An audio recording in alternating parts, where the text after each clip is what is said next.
Сәлеметсіздер ме оқушылар, бүгін біз өрнекті ықшамдан іздеген есепті шығаратын боламыз. Көзімізге күрделі болып көрінгенмен, бірақ жеңіл есеп. Біздер қазір көзімізге қиын болып тұрған әсіресе мына жерден бастайтын боламыз. Қазір есепті әрмен қарай шығаратын боламыз. Енді бірінші біз осы жерді шығарып алайық. Ана жақшаның сыртындағы таңбамен бірге алып кетемін.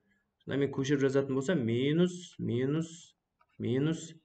2х және жақшаның сыртында тағы 3 жақша бар екен, тең болады. Осы жерді шығарып көрейік. Ол үшін ең жақшаның ішінде түбірінде тұрған мына минус 2х-ке қараймыз. Минус 2х болып тұр, бізде. Оның сыртында не тұр? Сыртында минус тұр. Мына жерде минус 2х тұр. Яғни бізде мынандай ереже бар. Таңбалар ережесі. Минус санды, яғни теріс санды деп аталады. Теріс санды теріс санға көбейтсең, бізден 10 сан шығады деген бар. Яғни мына жерде минус 1 бар деп есептеп, минус 1-ді минус 2х-ке көбейтсеңдер, яғни плюс 2х шығады. Сонда біз не қалды? Соны жазамыз. Минус, мына жақша жойылып кеткендіктен, бұның ішінде 2х-дің өзі қалды. Яғни плюс 2х деп жазбаймыз ғой. Санның өзі тұратын болса, оның таңбасын жазбаймыз. Онсыз да белгілі 10 таңба екені.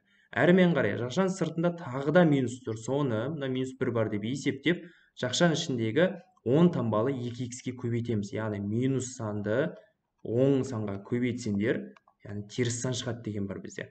Сонда не қалды? Минус жақшаның ішінде минус 2х қалды бізде.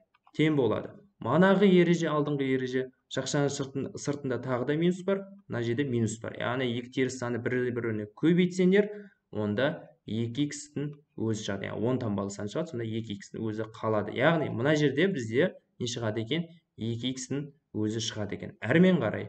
Екінші, біз мына жақшалардың ішін барлығын ашайық.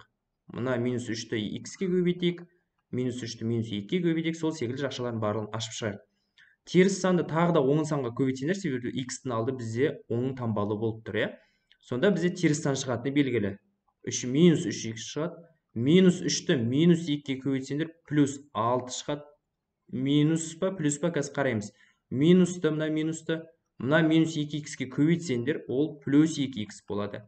Әрмен қарай, мына минусты плюс 3-ке көбейтсеңдер, ол минус 3 болады.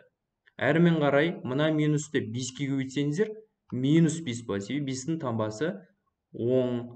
Әрі қарай, мына минусты минус 2х-ке көбейтсеңдер, плюс х шығады сонда бізде.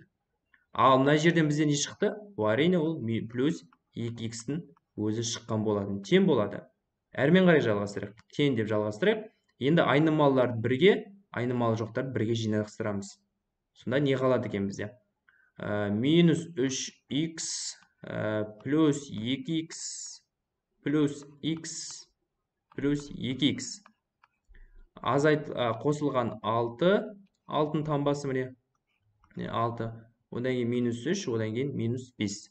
Минус 3, одан кейін минус 5. Тең болады. Енді х-терді бір-бірімізді қосайық. Мысалы, минус 3х деп жазып қояйық, бұл теріс таңбаны. 2х-ке х-ті қоссақ 3х болады, 3х-ке 2х-ті қоссақ бізде 5х болады. Азайтылған, қосылған болсын, азайтылған болсын, мына жерде есептеп алсақ, сонда белгілі болады. 6-дан 3-ті азайтсақ 3 болады, 3-тен 5-ті азайтсақ, яғни кіші саннан үлкен санды азайтсақ, теріс сан шығады ғой, минус 2 шығады сол кезде. Әрмен қарай тең болады.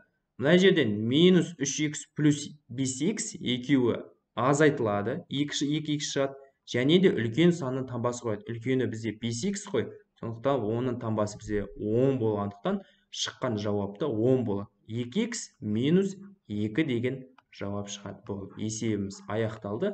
Есебім ұнаса комментарий қалдырамыз, және де осындай есептер болса, менің төмендегі сілтемедегі каналдарына жазсаңыздар болады. Сау болыңыздар.